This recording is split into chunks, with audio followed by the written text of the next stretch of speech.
Ni Géry ni Johanna n'étaient présents dans la salle à manger, et lorsque je lui fis remarquer, Jeannette haussa les sourcils, sous-entendu mi-sérieux, mi-crédible. « Ah, les cochons !» s'exclama-t-elle. Là, franchement, elle exagérait, et je lui dis « À nos âges, on ne… » Stop, sa main s'était dressée au-dessus de la table, comme pour barrer le passage à mes paroles, elle ne voulait pas entendre ça.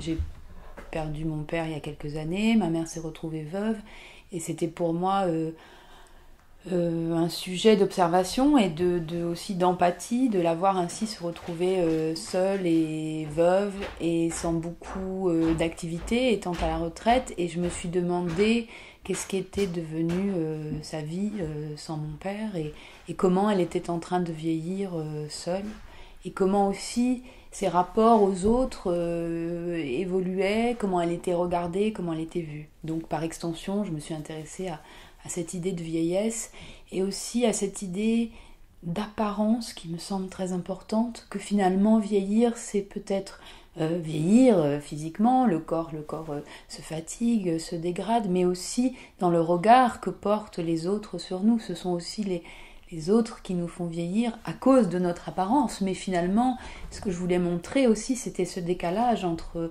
l'intériorité, l'émotion, les choses qui touchent, qui finalement ne changent peut-être pas tant tout au long de la vie, et cette enveloppe qui nous fait paraître un certain âge et fait croire des choses sur notre compte qui sont peut-être totalement fausses. Parfois, il m'arrivait de regarder ma mère et de me dire « mais en fait c'est une enfant ». C'est pas du tout une vieille personne, sur ses réactions, donc c'était intéressant de voir comment ces deux choses s'assemblent et comment on affronte aussi ce regard de l'autre quand on commence à vieillir. Et puis d'un point de vue plus littéraire, dans le travail de l'écriture, je voulais également essayer d'écrire un livre sur un thème grave, sérieux, la vieillesse, mais d'essayer de l'aborder de façon comique, burlesque, de faire une espèce au départ de Thelma et Louise, 40 ans plus tard, 30 ans plus tard, si l'on peut dire. Voilà, et de faire un livre qui était quand même un livre d'espoir, parce qu'il y avait dans ce fait de vieillir un vrai combat, et qui était en soi extrêmement intéressant. J'ai parlé avec plusieurs femmes qui avaient environ 70 ans pour essayer de comprendre la façon dont elles éprouvaient leur corps. Est-ce qu'elles le sentaient différemment que 20 ans plus tôt, 30 ans plus tôt? Et en fait, j'étais assez étonnée des réponses qui, finalement, il y avait une grande partie qui disait qu'entre 50 et 70 ans, elles n'éprouvaient pas leur corps différemment. Peut-être que d'apparence, il changeait, mais que vraiment, elles ne voyaient pas de l'intérieur la différence. Mais bon, c'est vrai que ce corps vieillit, que quand on est femme, ce corps, on a plus peur qu'il soit ridé, qu'il soit moins attrayant. Alors peut-être aujourd'hui, on essaye un petit peu de rendre plus sexy, plus sensuel les femmes plus âgées. Bon, il y a de la part de la publicité, il y a peut-être quelques efforts de ce côté-là, mais bon, quand même, ça reste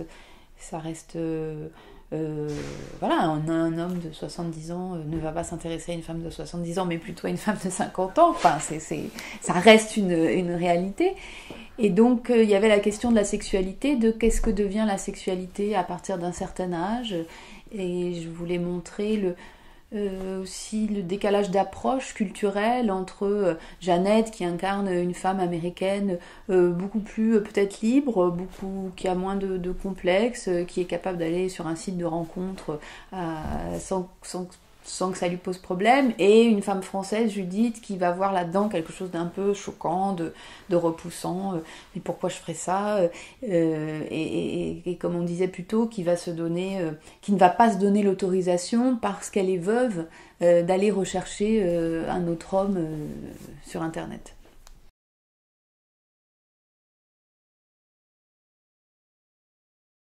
En tout cas, d'écrire ce livre, peut-être, ça m'a donné, je dirais pas la certitude, mais l'idée que